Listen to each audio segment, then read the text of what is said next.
All right, welcome back, everybody, to another episode from the Unprofessionals. Today, I'm your host, James. I'm Justin. I'm Noel.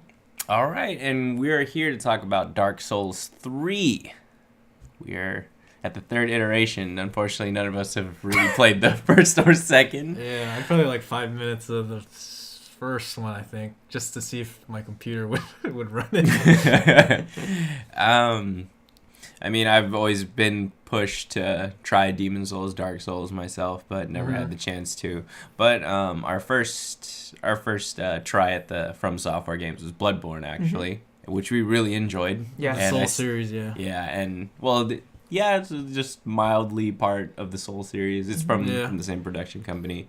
Similar in style and similar in gameplay. Yeah, right. I mean, like if you played Bloodborne, there's a ton of similarities to Dark Souls. So correct.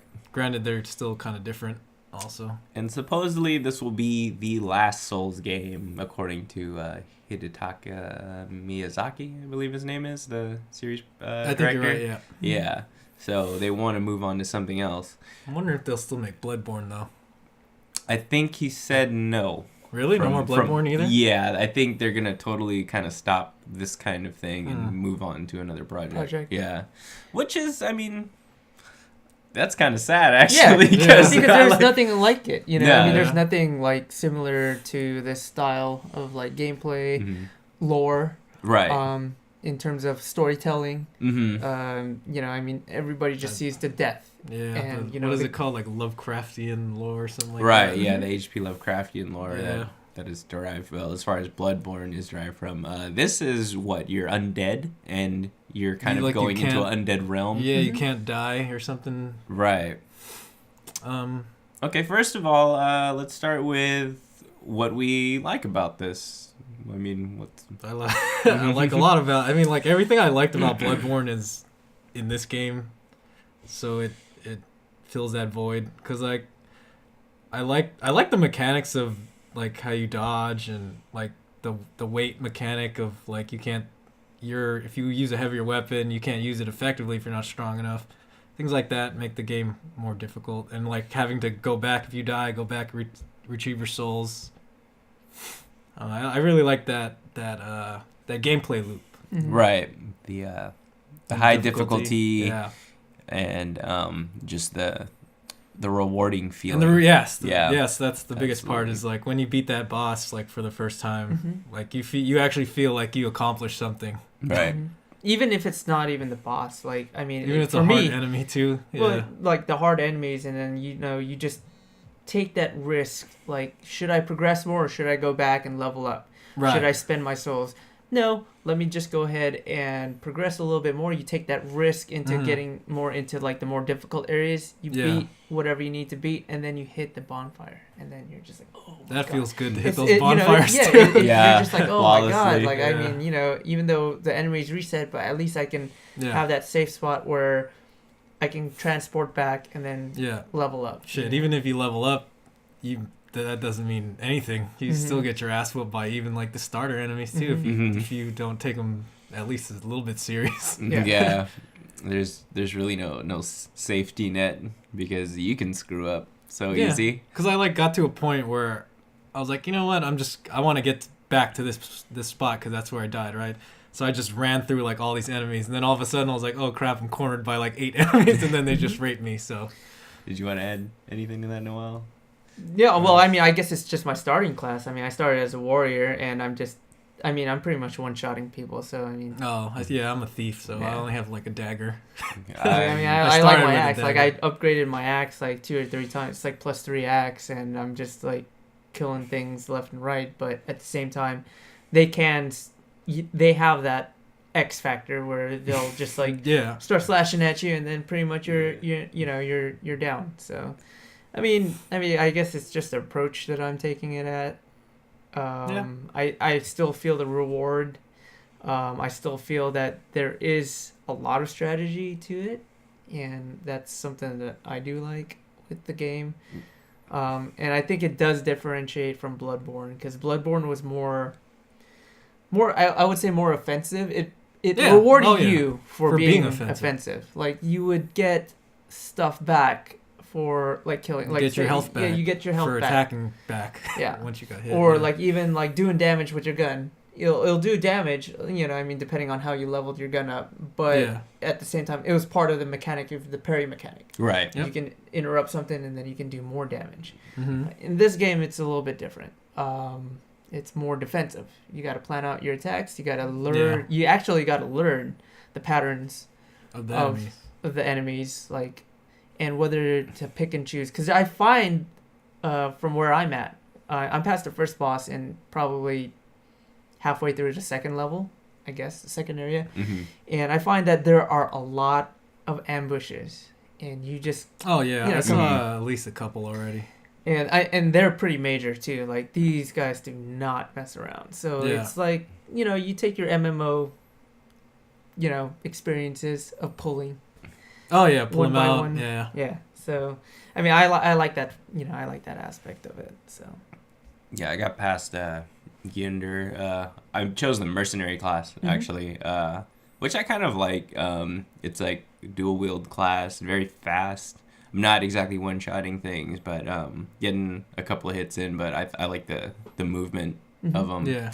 But I do want to try the other classes, like especially the spell-oriented ones, the magic-oriented ones. Now, I'm not sure if Bloodborne had this. I did play it, but like it didn't have the weight factor. No, okay. That's new. So I mean, since you just need to like strength, like to use some weapons. Yeah. So see, or the right stat. You're playing a thief class, or like, and you're using pretty much lightweight armor, lightweight weapons. Yeah. And you're that's what agile. I start with. I mean, it really doesn't mean anything later on. Just depends on how you spec out your dude. And your starting stats. But yeah, I have a thief. I mean, all lightweight stuff, little round shield, dagger. So I mean, you're able to like, you're very mobile. Like in my case, I'm not. That's why I have to sit there and tank things and then like take the hits. Yeah. Like my dodge does not go anywhere. I'll like roll, and it'll be like. Oh really? Yeah, mine feels like Bloodborne. Yeah, you can. That's like how mine feels. Really without a gun, just with a shield. But I mean, it almost works the same way. Okay, I haven't tried any of the classes, but it sounds like your guys are different because my guy like kind of flips around too. Flips around? Yeah, like when you press the attack button, he does like a flip kick.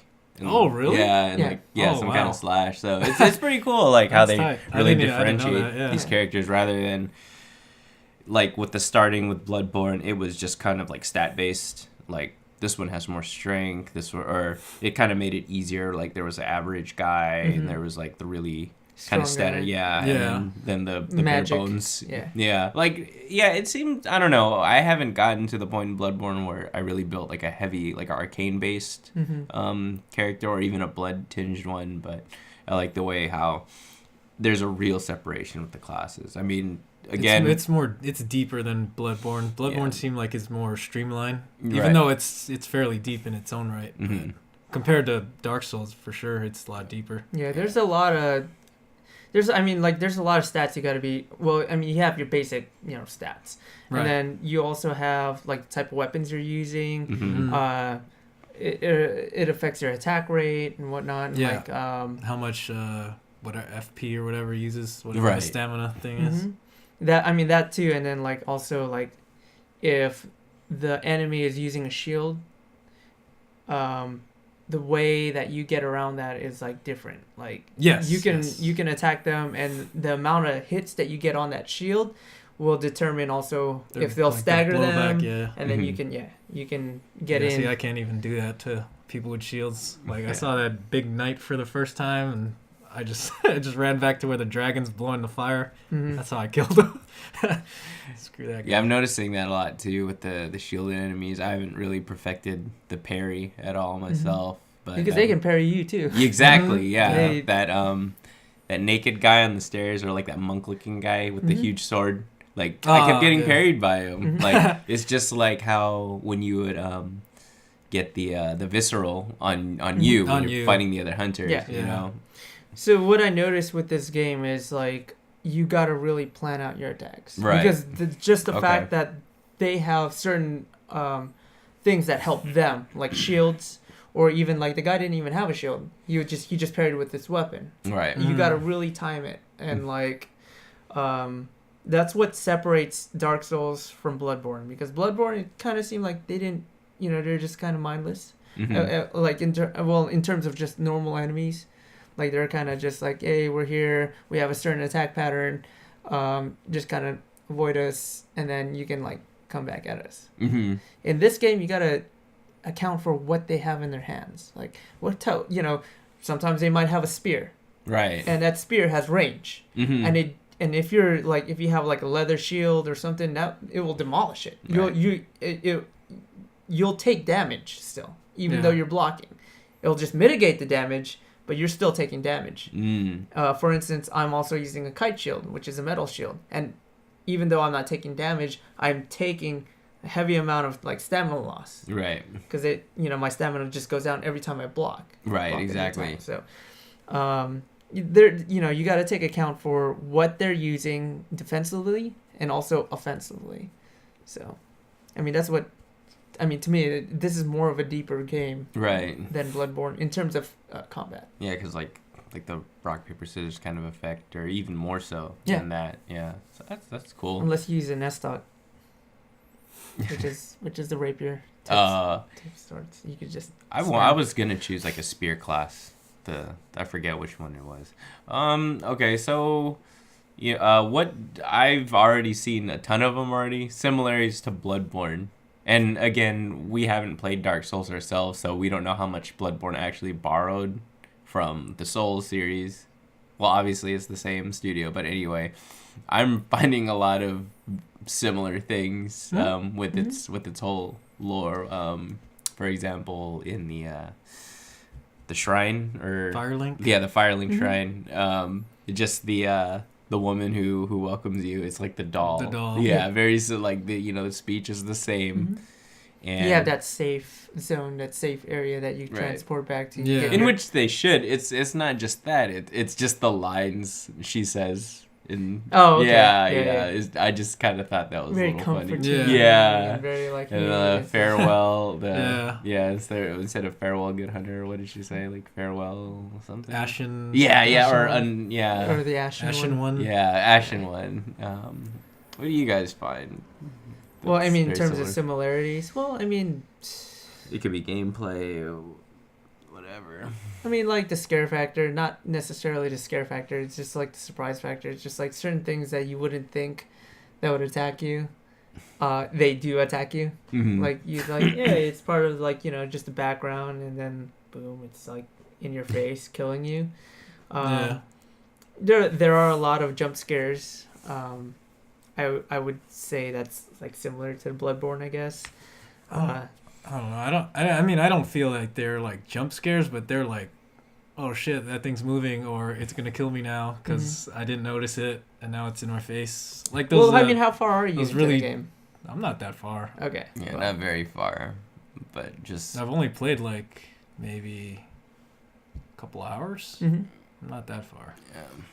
I'm still in the Lorik wall or something. That's the last bonfire. The high wall. Yeah. I mean, I got up to the dragon and everything, but I mean, it's just like enough to kind of get familiar with the game, the movement, and just need to expand on that. I mean, I'm enjoying it a lot. Yeah, it sucks I don't have much time for it, but I mean, yeah, we covered a few huge differences, like you said, the way enemies carry weapons, and what you have to account for. Any other things that you guys wanted to add to some of the big differences? I don't know. I don't feel like it's that. I mean, I feel like the shield makes this game a lot different, but overall, I feel like it kind of works the same way as Bloodborne and your gun. To me, I think just the fact that the shield or your left-hand weapon, you don't even need to equip a shield. You don't equip other weapons. The fact that you can have like a bow or a crossbow in its place kind of either makes you a very offensive character or makes you a very defensive character. And like I said, the differences between Dark Souls and Bloodborne is that Bloodborne is very offensive. Yeah. Dark Souls is very it can be offensive, but it really relies on you being defensive and kind of like has you think about what the enemy's going to do. It's not like, hey, he gets a weapon, he's just going to slash 3-4 times, I can back up or parry with a gun and this and that. No, with this game, it's to me, it's battle-wise, or in terms of like the battle system, it's very different. I think it's different, but maybe out of the three of us, I'm probably playing the more offensive class. Mm-hmm. I think because I'm spending a lot of time just dodging and like just, retorting back and just going at it. Mm-hmm. So I do want to see from your perspective. I want to actually play Knight, or mm-hmm. also like just something very basic. Mm-hmm. Or try Pyromancer. Yeah, that's what I wanted to try too. The magic in this game is pretty, it kind of sucks, like, the beginning. Mm-hmm. Yeah, but I heard it gets really good, like, when you're powerful. Right. I mean, really as all RPGs should, or, in terms of this game. Mm-hmm. Yeah, because, in Bloodborne, we were, like, stuck. Like, you were trying to fight that wolf with your bare hand, like, just chopping at it, I didn't know that you could pick up like a knife or something or like a sword. Yeah, I was like, oh, okay. like again the cryptic nature of this game. That's very similar. Yeah. Yeah. Everything lies within the story. Lies within the items that you get, mm-hmm. or like what you. Yeah. Find. Every item has like its own instruction manual and lore and book to it. Whether you understand it or not, that's up to you. Also, as far as the difficulty.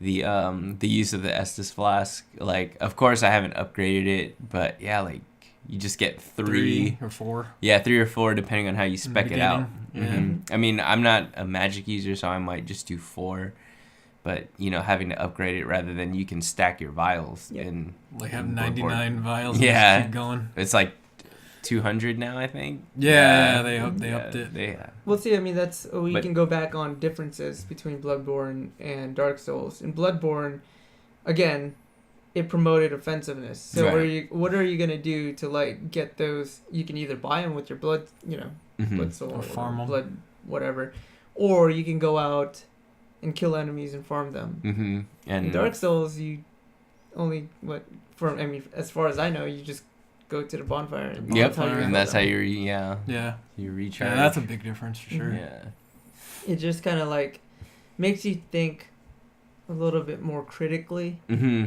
on choosing your fights. Yeah, like, exactly. Am I really gonna do I really need to beat these people and risk getting hit and using the juice? I call it orange juice because it is freaking orange juice. Tampico. That same bottle. You just gotta think more in this game about what your actions are in your run. Mm-hmm. Like, I know I gotta get to this point. How am I gonna get to that point efficiently? Yeah. Like, am I really gonna fight every enemy in here, or am I just gonna take the shortest route? Yeah, because you can't. Do I need to level up? Do I need to use these souls, farm them, come back, do it over again? That aspect really did stay the same though. Oh yeah, Bloodborne, yeah, that's staple in itself. It's just like you say, you really have to kind of, instead of going like a whole route where you cover everything, mm-hmm. you kind of have to like do it in shorter bursts, I guess. At least in the beginning. Mm-hmm. I mean, we'll have to see how much more we can upgrade the flask, how much more health we can gain through each run. Mm-hmm. Yeah, but it's just all that risk and reward. Mm-hmm. I think that it's like it really is apparent in this game. Should you do it? Should you not do it? Can I avoid conflict, or do I want to like farm souls up, or can I take this?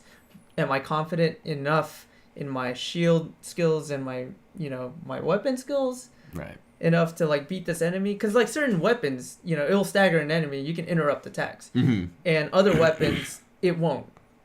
So I mean, I noticed that watching other videos, like people using knives and whatnot, or lighter type weapons. Yeah. They can't stagger an enemy, like they can't interrupt their attack. But with my axe, I'm like, I'm just slashing around, like they'll reel back, and I'm like using my axe, and I'll stop them, and I won't trade hits, mm-hmm. and I'm able to do that, Mm-hmm. But certain weapons that you use, you won't be able to use that. So Yep. you'd have to rely on your shield, or just memorizing certain attack patterns. So. Yeah, like my guy doesn't really have a stagger chance. I imagine yours doesn't if you're just holding that knife. Yeah, no, I don't really stagger too much. Mhm. But I mean, it's just like you play it enough, you die enough. Yeah. You learn, hopefully. Yeah, you learn. Like, say for instance, the first boss. Like, I've died enough times to know that I can, the shortest route to get to that boss, Yeah. Mhm. avoiding certain enemies, but like getting efficiently there and retrieving my souls Exactly. and trying again at the boss. So, and there are like multiple paths too. Yeah. It's not with Bloodborne. I mean, well, we just gotta find. We've only played the first couple of levels, so we gotta see if they have like those shortcuts or it's just like They different do. routes. They Yeah, they're actually all do. they're there. Yeah. So I mean, there's lots of exploration. It's Yeah. just whether you're This game's a hell of a lot brighter than Bloodborne, in my opinion. It's Oh, yeah, I think so. Well, I mean, I've only seen like 2 areas technically, but yeah, it's fairly bright. at first A little bit more colorful. when I was seeing like the first gameplay videos, I was kind of scared. Like everything was just kind of like a Bloodborne reskin. But like that opinion actually retracted as I was playing it myself. Like the where you start off in the mountains, that's very different. And when you're actually at the high wall, that castle, it's really not like the Victorian look. No, it's not at all. It's more like medieval. Yeah, absolutely. So I mean the environments are just as great. The enemy beautiful. design, Actually. enemy design's great. It's just funny because like I don't know, I just think the character models are just kind of weird looking. They just seem kind of off. It's just their style, I guess. Yeah, but as long as you play it, you kind of just forget it, and then you just really just take into You account. don't really care anymore. Yeah. It just becomes they're, about they're just survive. like honestly to me it's just like getting armor and getting like the coolest looking weapons that can destroy shit. So, Yeah. and I've seen watching a lot of Dark Souls 3 videos, I've seen a lot of pretty cool looking weapons out there. Nice. I want to see the Sure, they got crazy some creative ones, yeah. PvP. All of the PvP videos. Yeah. I've kind of like avoided watching anything aside from like the first trailer of Dark Souls, so. Mm-hmm. Yeah, I don't want to jump too far ahead either because I just don't want to really spoil it for myself. Yeah, I Yeah. didn't either, so that's why. Yeah, but that stuff is fun. Like usually, like when I'll beat it the first time, then I'll kind of see what everyone else is doing, and I'm definitely gonna start Especially the watching PvP videos stuff. once I'm beat it once. get through that See first what's run, up. and then hopefully maybe get a second run with a different class of character. Oh yeah. Did we want to add anything else to this great game? Great soundtrack. Great soundtrack. Soundtrack Absolutely. is really good. Yeah, I'm glad it came with the game. To be honest. Yeah. Well, I passed up on it because I didn't want I like the other cover, but that's just me. But thinking back at like listening to it, I was like, this is really good. Mhm. Yeah. Yeah. Bloodborne had a good soundtrack too. Mhm. Mhm. It's just, this one came with the CD, and I just pop it in the car, and I'm like listening to it. I don't know. I don't know how you can I don't know drive why- to this music. Yeah. Oh, no, I can drive to a lot of music actually. know. So. Listen to it when I go to sleep. And then you're like Think under about your what blanket. Something gonna kill me. Yeah. A little paranoid. Fucking You have your shield like this. You have your sword like this. the Ryu mimic chest, whatever it's called. I need to find the name of that thing. But I've got videos going up on our channel of my playthrough, and Correct. Raul's got his rage reels coming Yeah. up. So we have the Until Death, which forgot to mention that the Until Death playthrough from Justin. Yeah, I'm changing the name though, I think. Okay, Change it to and Soulful we have Treat. the Rage Reel, Rage aka Reel, Streets yeah. of Rage. The Rage is real, Yeah. which I've laughed my ass off watching those things. It kind of helped me expect what to expect. So I might actually stop watching if these guys get it. Just so right. A lot of and then spoilers, just but, hey, if you want to see us rage, there you go. it's like, oh, the dragon's there. Okay, I know that part. Yeah. All right. Well, if you haven't gotten into the Souls series, highly recommend this. Even Bloodborne still, I think that's still a great game. It is. Yeah. Yeah. Beautiful games.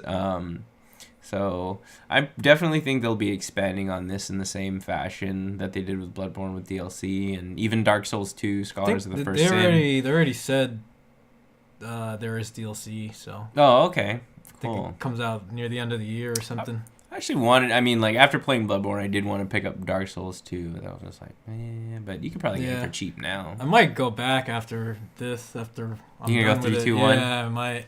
Like Resident Evil 654? In that fashion? Yeah, except these ones are actually all good. Right. I think. Okay.